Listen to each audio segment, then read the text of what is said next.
Just tell me this is some kind of perverse joke. Tell me you're really not representing this,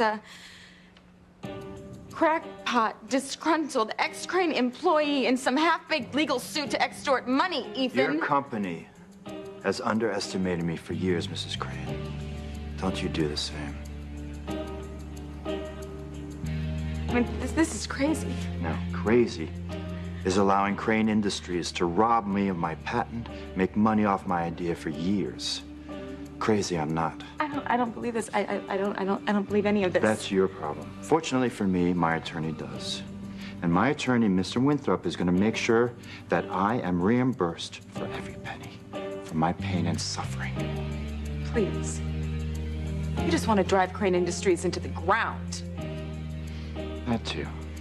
By the time we're done presenting our case, your company and its stock will be utterly and totally worthless.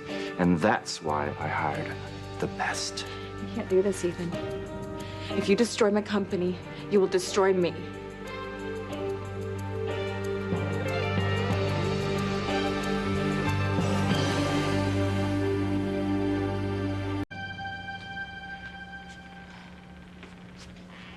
I've never felt so betrayed in my life.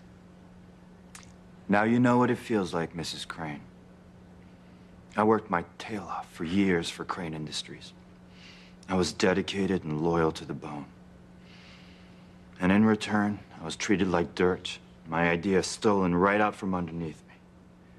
You owe me, lady. You owe me big. I don't know what you're talking about, Mr. Allen. Now, if Crane Industries did cross some line with you, I certainly was no part of it. Teresa, you're CEO of the company. Doesn't that make you responsible for any and all of its actions? Yes, Gwen, but... Teresa, don't say anything. No. Save it for the courtroom. I'm sure the jury's gonna rule in favor of the little guy and against you and all members of the Crane family. Yes, you and all the Crane mucky-mucks are going down. Okay, Stuart, that is enough. I don't think this is gonna do anyone any good right now. I would advise you to leave. Why should I leave? Because you asked me to represent you in this case. I think the least you can do is take my advice. And we'll be in touch, Mr. Allen.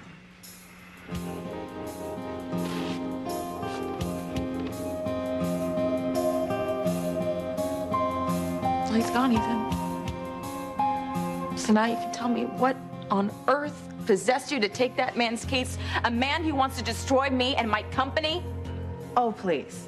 Please can the melodrama. Teresa, the only reason it's your company is because your deceased ex-husband had a severely twisted sense of humor, okay? And if you ask me, this is payback for your insatiable greed. Just shut up, Gwen. Well, Teresa, first you married Julian. At least you think you do. And then when that doesn't pan out financially for you, you hop into bed with the old man. Now that's pretty sick. Come on, Gwen. Ethan, I'm only telling it like it is. Look, it's not like Teresa actually earned her keys to the executive powder room. Unless you count all the time she slept with father and son to get there. Hey, you're gonna be quiet right now. You're very noble, and I like that. You know, your new boyfriend is very gallant. No, I'm serious. I wouldn't sell Teresa short. I worked with top execs all over the country. She's just as smart and as skilled as all of them. Skilled? I'm sorry, Jared, do you mean in the boardroom or the bedroom? Gwen. You know what? It's okay. You two don't need to defend me to this one over there. Ethan, this is about you and me. I do not understand why you took this man's case. I wasn't going to at first. So what changed your mind? I believe Stuart Allen has a legitimate grievance, Teresa. That's why. Okay, not that I believe that, but even if Teresa, he did... I have not been able to work in my field for a long time thanks to you blackballing me from every legal firm in this country. Okay, so you did this to pay me back? No, this job is important to me. And I'm hoping to make partner one day, and if I do well at this case, I might just do that. So you're trying to make partner by crushing me and the company that you helped build, Ethan. That is low. That is really low. Well, that is quite something coming from someone who's lived half of her life in the gutter.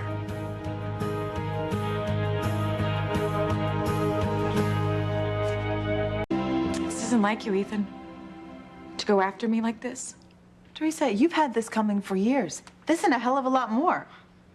What is with you, lady? I thought you were a decent human being. Jared, look, you don't know the half of what Teresa's done to Ethan and me, okay? Because it wasn't just mean, it was criminal. Well, I'm not interested in your laundry list of Tessa's wrongdoings. Everyone has done things they're not proud of. Thank you, Jared. You're welcome. You know, she's grown up and matured. And most important, she's not into Ethan. So get over it. She's with me now.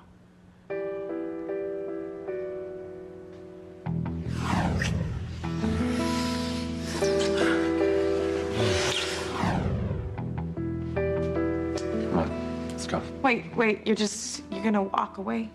Just like that? Teresa, look, I don't know what more there is to say. I'm opposing counsel in a suit that's been filed against you. As a matter of fact, we shouldn't even be in the same room. This is crazy. It's late.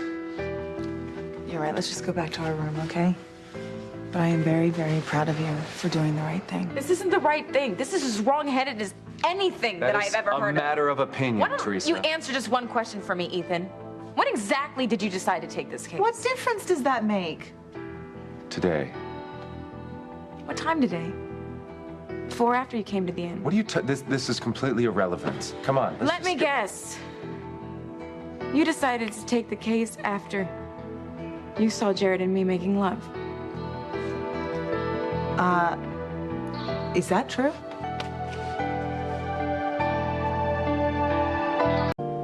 So when did you decide to ruin my life? Before or after you saw Jared and me making love? You never said anything about that.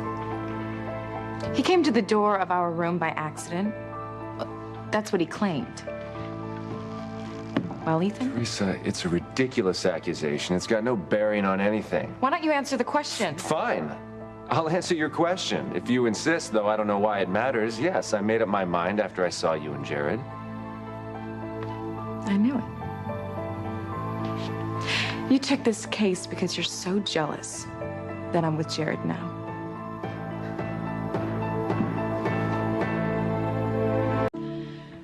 You took this case out of jealousy, didn't you? Come on, Tess. You're really something else, you know? I mean, do you just think that everything centers around you? Yeah, I don't think that's the case here. Well, you know what, Jared? I do. And you haven't been around long enough to know how she operates, so it's really not your fault. I can assure you, my decision was based on legal factors, Teresa. It was nothing personal. I don't believe that for a minute. Well, of course you don't, because you can't get it through your thick head that there is nothing personal left between you and Ethan. You took this case because it is the perfect vehicle for him to showcase what an outstanding lawyer he is. Whatever pull that you think you still have over him had nothing to do with it, right? I know you want me out of here. Then don't make such a racket I can't get to sleep. Besides, if this has anything to do with my case, I have every right to be here. Stuart, you're absolutely right. Teresa, from here on in, you should consider any relationship that we have to be completely adversarial. You need to think of me solely as opposing counsel. How could you do this, Ethan? How could you? After? What? Wait. After what? How could you?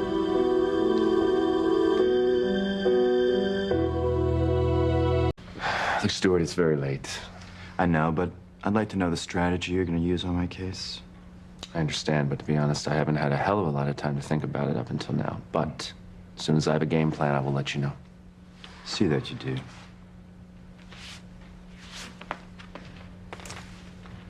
I am very proud of you. I wasn't sure you were going to stick to your guns. That makes two of us. But you did. It's going to be worth it. You know how I know? I saw the look on Teresa's face when you told her you were representing Mr. Allen. And I think that she is really over you. Honey, there'll be no more Teresa standing in the way of our future happiness. I think Teresa's finally out of our lives for good.